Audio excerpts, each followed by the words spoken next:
आप सभी को राम राम, नमस्कार। कथा कहानी चैनल में आपका हार्दिक स्वागत है। आज हम अजा एकादशी व्रत कथा सुनेंगे। यह भादो कृष्ण पक्ष में आती है। भाद्रपद कृष्ण पक्ष की एकादशी प्रबोधिनी, जया, कामिनी तथा अजा नाम से विख्यात है। इस दिन भगवान विष्णु जी की पूजा की जाती है। रात्रि जागरण तथा व्रत रखने से सारे पाप नष्ट हो जाते हैं। अभी भादो मास में हमने कृष्ण जन्माष्टमी मनाया। आज हम भाद्रपद कृष्ण पक्ष एकादशी व्रत कथा सुनेंगे। कथा प्रारंभ। श्री गणेशाय नमः। युधिष्ठिर राजा बोले, हे जनार्दन, भाद्रपद के कृष्ण पक्ष में किस नाम की एकादशी होती है? यह मेरी सुनने की इच्छा है, सो आप कहिए। श्री कृष्ण बोले, हे राजन, मैं विस्तार से कहूंगा, तुम एकाग्र मन से सुनो। यह सब पापों को दूर करने वाली अजा नाम से विख्यात है। ऋषिकेश भगवान का पूजन करके जो इसका व्रत करता है अथवा महात्म्य सुनता है, उसके पाप दूर हो जाते हैं। हे राजन, इससे बढ़कर दोनों लोगों का हित करने वाली और कोई नहीं है। मैंने सत्य कहा है, इसमें संशय नहीं है। प्राचीन समय में सब पृथ्वी का स्वामी चक्रवर्ती हरिश्चंद्र नाम का सत्यवादी राजा था।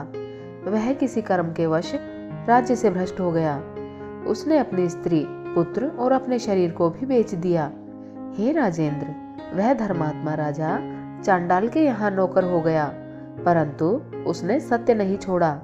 स्वामी की आज्ञा से वह कर के रूप में मुर्दे का वस्त्र लेने लगा। वह राजा सत्य से नहीं हटा। इस तरह से राजा को बहुत से वर्ष बीत गए। राजा बहुत दुखी होकर चिंता करने लगा कि मैं क्या करूं और कहां जाऊं, मेरा उद्धार कैसे हो। इस प्रकार शोक सागर में डूबे हुए चिंता युक्त दुखी राजा के पास गौतम नामक मुनीश्वर आए। ब्रह्मा ने परोपकार करने के लिए ही ब्राह्मण को रचा है। मुनीश्वर को देखकर राजा ने उनको प्रणाम किया। हाथ जोड़कर राजा गौतम के सामने खड़ा हो गया, अपने दुख का वृतांत सुनाया। राजा के वचन सुनकर गौतम को विस्मय हुआ। मुनीश्वर ने राजा के लिए इस व्रत का उपदेश दिया। भादो के कृष्ण पक्ष में पुण्य देने वाली सुंदर अजा नाम की एकादशी आ गई है। उसका तुम व्रत करो, इससे पाप नष्ट हो जाएगा। तुम्हारे भाग्य से वह आज से 7वें दिन होगी। उपवास करके रात में जागरण करना। इस प्रकार उसका व्रत करने से पाप दूर हो जाएगा। हे नृपोत्तम, तुम्हारे भाग्य से मैं आ गया हूँ। इस तरह राजा से कहकर मुनीश्वर अंतर्ध्यान हो गए। मुनीश्वर का वचन सुनकर राजा ने उत्तम व्रत को किया। इस व्रत के करने से राजा का पाप क्षण भर में नष्ट हो गया।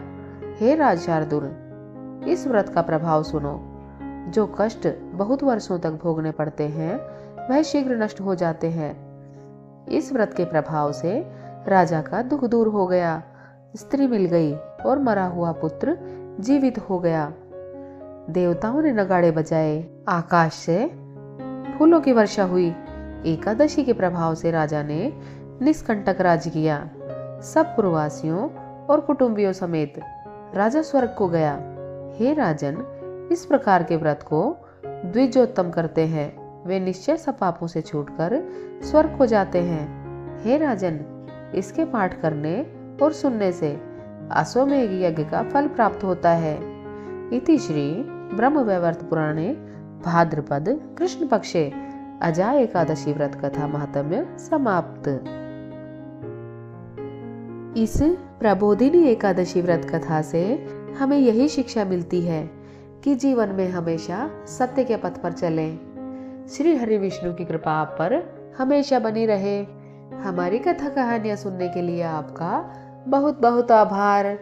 जय श्री हरि विष्णु, जय श्री कृष्ण।